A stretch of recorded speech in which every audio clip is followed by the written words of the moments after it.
मेरे प्रिय बच्चे, तुम बहुत दिनों से उस समय की प्रतीक्षा कर रहे हो जब तुम्हारे जीवन में शांति आएगी, रिश्तों में मधुरता लौटेगी, मन का बोझ हल्का होगा और तुम्हें यह अनुभव होगा कि अब सब कुछ ठीक होने लगा है। आज मैं तुमसे कहता हूँ, तुम्हारा शुभ समय आ रहा है। यह केवल परिस्थितियों के बदलने का समय नहीं है, बल्कि तुम्हारे अंदर एक नए प्रकाश के जागने का समय है। केवल तुम्हें इस वीडियो को अंत तक पूरा सुनना है। शुभ समय केवल धन, सफलता या इच्छाओं की पूर्ति का नाम नहीं होता। शुभ समय वह होता है जब मन में कटुता समाप्त होने लगे, रिश्तों में विश्वास लौट आए, निर्णयों में धैर्य आ जाए और आत्मा को यह अनुभव होने लगे कि वह अकेली नहीं है। यही वह समय है जो तुम्हारे द्वार पर दस्तक दे रहा है। परंतु याद रखना, शुभ समय केवल भाग्य से नहीं आता, वह तुम्हारे विचारों, व्यवहार और रिश्तों के प्रति तुम्हारे दृष्टिकोण से भी जुड़ा होता है। यदि तुम अपने संबंधों को संभालना सीख जाओगे तो तुम्हारा भाग्य भी तुम्हारे पक्ष में खड़ा दिखाई देगा। मेरे बच्चे, इस संसार में जन्म लेने वाला कोई भी व्यक्ति अकेला नहीं जी सकता। जीवन की यात्रा में हर रिश्ता किसी न किसी रूप में तुम्हारा शिक्षक है। माता पिता तुम्हें त्याग सिखाते हैं, भाई बहन साथ निभाना सिखाते हैं, जीवन साथी धैर्य और समर्पण का अर्थ समझाता है, संतान जिम्मेदारी का बोझ कराती है और मित्र विश्वास का मूल्य बताते हैं। यदि तुम केवल लाभ देखने लगोगे तो इन रिश्तों का वास्तविक सौंदर्य कभी नहीं समझ पाओगे। तुम्हारी सबसे बड़ी भूल यह रही है कि तुमने रिश्तों को कभी कभी लेन देन बना दिया। जहां सम्मान मिला वहां प्रेम दिया, जहां प्रशंसा मिली वहां अपनापन दिखाया और जहां अपेक्षा पूरी नहीं हुई वहां दूरी बना ली। परंतु प्रेम का मार्ग व्यापार का मार्ग नहीं होता। सच्चे रिश्ते लाभ हानि का हिसाब नहीं रखते। मैं ये नहीं कहता कि हर संबंध सदैव मधुर ही रहेगा। मतभेद होंगे, विचार अलग होंगे, परिस्थितियां बदलेंगी, परंतु यदि हर मतभेद को मन भेद बना दोगे तो धीरे धीरे तुम्हारा अपना संसार ही छोटा होता जाएगा। बुद्धिमानी यह नहीं कि हर बहस जीत ली जाए। बुद्धिमानी यह है कि जिन लोगों का स्थान तुम्हारे जीवन में महत्वपूर्ण है उन्हें खोने से बचाया जाए। तुम अक्सर रिश्तों में उलझ जाते हो क्योंकि तुम हर व्यक्ति से अपनी इच्छा के अनुसार व्यवहार की अपेक्षा रखते हो। अपेक्षा जितनी बड़ी होगी, निराशा भी उतनी ही बड़ी होगी। इसीलिए मैं तुमसे कहता हूँ, अपेक्षा कम करो, अपनापन अधिक दो। जब तुम बिना किसी प्रतिफल की आशा के स्नेह दोगे तब तुम्हारा मन हल्का रहेगा। इसका अर्थ यह कदापि नहीं कि अन्याय सहते रहो। जहाँ सम्मान समाप्त हो जाए वहाँ अपनी मर्यादा बनाए रखना भी आवश्यक है। प्रेम का अर्थ स्वयं को मिटा देना नहीं, बल्कि स्वयं का सम्मान करते हुए दूसरों का सम्मान करना है। संतुलन ही जीवन की सबसे बड़ी साधना है। मेरे बच्चे, एक बात सदैव याद रखना, हर रिश्ता सम्मान नहीं होता और हर रिश्ते में समानता भी नहीं होती और ना ही हर रिश्ते की आवश्यकता समान होना है। माता पिता का स्थान अलग है, उसमें समान होना, बराबर होना कदापि उचित नहीं है, क्योंकि बच्चे कभी भी माता पिता के बराबर नहीं हो सकते। जीवन साथी का अलग समान और सम्मान होता है, संतान का अलग, मित्रों का अलग और समाज का अलग। यदि तुम सबको एक ही तराजू में तौलोगे तो भ्रम पैदा होगा। प्रत्येक संबंध को उसके स्वभाव के अनुसार समय, सम्मान और संवेदना दो। तुम पूछते हो कि सभी रिश्तों को एक साथ कैसे निभाया जाए। इसका उत्तर बहुत सरल है।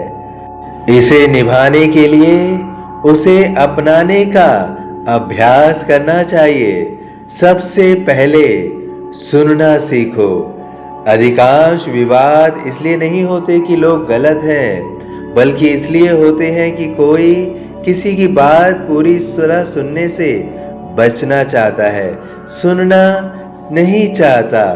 जब तुम धैर्यपूर्वक सुनोगे तब सामने वाले के मन का दर्द भी समझ पाओगे। दूसरा, समय दो। रिश्ते को समय देना बेहद आवश्यक है। केवल धन कमाकर परिवार का कर्तव्य पूरा नहीं होता। कुछ पल साथ बैठना, बिना किसी मोबाइल या चिंता के बातचीत करना भी प्रेम का एक रूप है। जिन रिश्तों का समय धूमिल होता है, अर्थात जिन रिश्तों को समय नहीं मिलता, वे धीरे धीरे केवल औपचारिकता बन जाते हैं। तीसरा, धन्यवाद कहना सीखो। जो व्यक्ति प्रतिदिन तुम्हारे लिए छोटे छोटे कार्य करता है, वह भी सम्मान का अधिकारी है। कृतज्ञता रिश्तों में नई ऊर्जा भर देती है। चौथा, क्षमा करना सीखो। यदि तुम हर छोटी बात को मन में जमा करते रहोगे तो मन शिकायतों का घर बन जाएगा। क्षमा का अर्थ भूल जाना नहीं, बल्कि अपने मन को कटुता से मुक्त करना है, क्योंकि यदि तुम मन को कटुता से मुक्त करोगे तो तुम्हारा मन ही हल्का होगा। और पांचवा, अपने कर्तव्य को प्रेम से निभाओ। कर्तव्य बोझ बन जाए तो थकान देता है, वही कर्तव्य प्रेम से किया जाए तो पूजा बन जाता है। मेरे बच्चे, तुमने कई बार यह सोचा कि केवल तुम ही सब कुछ निभा रहे हो। यह भावना धीरे धीरे तुम्हारे भीतर कठोरता पैदा करती है, तुम्हें भीतर से कठोर बना देती है। याद रखो, हर व्यक्ति अपनी अपनी क्षमता के अनुसार संघर्ष कर रहा है। किसी की परिस्थितियां तुम्हें दिखाई नहीं देती, इसलिए निर्णय देने से पहले समझने का प्रयास करो। मैं तुम्हें यह भी समझाना चाहता हूँ कि हर रिश्ते को बचाना आवश्यक नहीं, पर हर रिश्ते को सम्मान पूर्वक निभाने का प्रयास आवश्यक है। यदि कोई व्यक्ति बार बार छल करे, अपमान करे या तुम्हें अधर्म की ओर ले जाए तो उससे उचित दूरी रखना भी बुद्धिमानी है। परंतु दूरी रखते समय भी मन की घृणा मत पालना। घृणा सबसे पहले उसी व्यक्ति को जलाती है जिसके मन में वह जन्म लेती है। तुम्हारा शुभ समय इसलिए निकट है क्योंकि अब तुम्हें रिश्तों का सही अर्थ समझने का अवसर मिल रहा है। पहले तुम लोगों को बदलने का प्रयास करते थे, अब स्वयं को बदलना सीखोगे। पहले तुम अधिकार मांगते थे, अब कर्तव्य निभाने में आनंद पाओगे। पहले तुम परिणाम देखते थे, अब नियत का महत्व अवश्य दोगे, क्योंकि नियत को ही महत्व देना परम आवश्यक है। जब परिवार में किसी एक का मन शांत होता है तो उसका प्रभाव पूरे घर पर पड़ता है। इसलिए परिवर्तन की शुरुआत किसी और से मत चाहो, अपने व्यवहार से शुरुआत करो। तुम्हारी मधुर वाणी, तुम्हारा धैर्य और तुम्हारी विनम्रता धीरे धीरे वातावरण बदल सकती है। यह मत सोचो कि प्रेम का अर्थ हर समय सहमत होना है। कई बार प्रेम का अर्थ सही बात कहना भी होता है, परंतु सत्य ऐसे बोलो जिसमें कठोरता नहीं, करुणा हो। शब्दों में यदि सम्मान होगा तो असहमति भी संबंध नहीं तोड़ेगी। मेरे बच्चे, याद रखो कि तुम्हारे घर का वातावरण तुम्हारे बच्चों के भविष्य को आकार देता है। यदि वे प्रेम, सम्मान और सहयोग देखकर बड़े होंगे तो वही संस्कार आगे लेकर चलेंगे। यदि वे केवल झगड़े, कटुता और अहंकार देखेंगे तो वही उनके जीवन का हिस्सा बन जाएंगे। इसलिए आज जो वातावरण तुम बनाओगे वही आने वाली पीढ़ियों को धरोहर के रूप में मिलेगा। कभी कभी तुम सोचते हो कि इतने लोगों को खुश कैसे रखा जाए। मैं कहता हूँ, सबको खुश रखना तुम्हारा कर्तव्य नहीं, तुम्हारा कर्तव्य है कि तुम्हारा व्यवहार न्यायपूर्ण, प्रेमपूर्ण और ईमानदार हो। जो इससे भी प्रसन्न ना हो सके उसकी नाराजगी का भार अपने हृदय में मत उठाओ। अपने जीवन में एक नियम बना लो, किसी भी विवाद के समय क्रोध में निर्णय मत लेना और प्रसन्नता में बड़े वचन मत देना। शांत मन से लिया गया निर्णय अधिक स्थायी और हितकारी होता है। जब तुम्हारे मन में यह भाव आए कि मैं ही क्यों झुकूं, तब एक क्षण रुककर यह भी सोचो कि यदि तुम्हारे झुकने से एक रिश्ता बच सकता है और आत्मसम्मान भी सुरक्षित है, तो वह झुकना हार नहीं, परिपक्वता है। लेकिन जहां झुकना तुम्हें अपमानित कर दे, जहां तुम बार बार झुको, वहां दृढ़ रहना ही उचित है। यही विवेक है। वहां तुम्हें नहीं झुकना है जहां तुम्हें बार बार झुकना पड़ता है। तुम्हारा शुभ समय केवल इसलिए नहीं आएगा कि ग्रह बदल रहे हैं या परिस्थितियां बदल रही हैं। तुम्हारा शुभ समय इसलिए आएगा क्योंकि तुम्हारा दृष्टिकोण बदल रहा है। जब दृष्टि बदलती है तब सृष्टि भी बदली हुई दिखाई देती है। मैं सदैव तुम्हारे साथ हूँ। जब तुम प्रेम से बोलते हो, मैं तुम्हारी वाणी में होता हूँ। जब तुम किसी को क्षमा करते हो, मैं तुम्हारे हृदय में होता हूँ। जब तुम अपने कर्तव्यों को पूजा मानकर निभाते हो, मैं तुम्हारे कर्मों में उपस्थित होता हूँ। और जब तुम बिना किसी स्वार्थ के किसी का साथ देते हो, तब समझ लेना कि वही मेरा स्पर्श है। अब शिकायतों की गठरी नीचे रख दो, तुलना की आग बुझा दो, अपेक्षाओं का बोझ हल्का कर दो। अपने रिश्तों को समय, सम्मान और विश्वास दो। जहाँ आवश्यक हो वहाँ सीमाएं तय करो, जहाँ संभव हो वहाँ क्षमा करो, और जहाँ प्रेम की आवश्यकता हो वहाँ अपना हृदय खोल दो। मैं तुम्हें आशीर्वाद देता हूँ कि तुम्हारे घर में सौहार्द बना रहे, तुम्हारे संबंध विश्वास से भरे, तुम्हारे शब्दों में मधुरता आए, तुम्हारे कर्मों में सच्चाई रहे और तुम्हारा मन सदैव शांत बना रहे।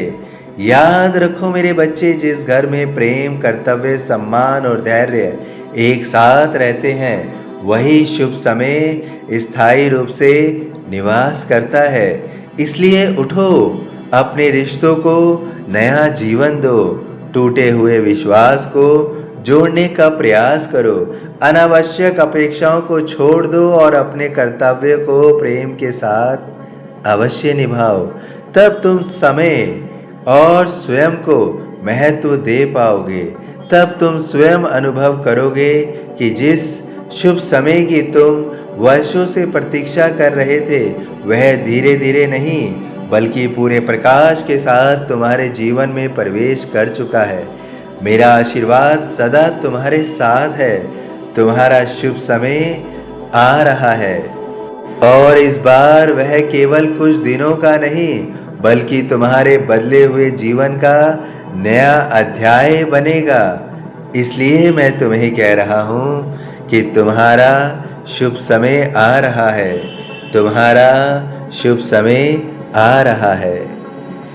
सभी साईं भक्तों से विनम्र निवेदन है कि यदि वीडियो पसंद आई हो और साईं पर विश्वास हो तो वीडियो अवश्य लाइक कीजिए, अन्य साईं भक्तों में शेयर कीजिए ताकि वह भी इस संदेश का आनंद प्राप्त कर सकें। इस चैनल को सब्सक्राइब करना बिल्कुल मत भूलिएगा और बेल आइकॉन के बटन को अवश्य दबाइएगा ताकि साईं का संदेश समय पर प्राप्त हो सके। और यदि मन में कोई व्यथा है, कोई दुख है, कोई प्रश्न है तो उसे अवश्य कमेंट बॉक्स में लिखिएगा। और मन अगर सुख और सुकून से भरा हुआ है तो भी कमेंट बॉक्स में लिखिए ओम साईं राम।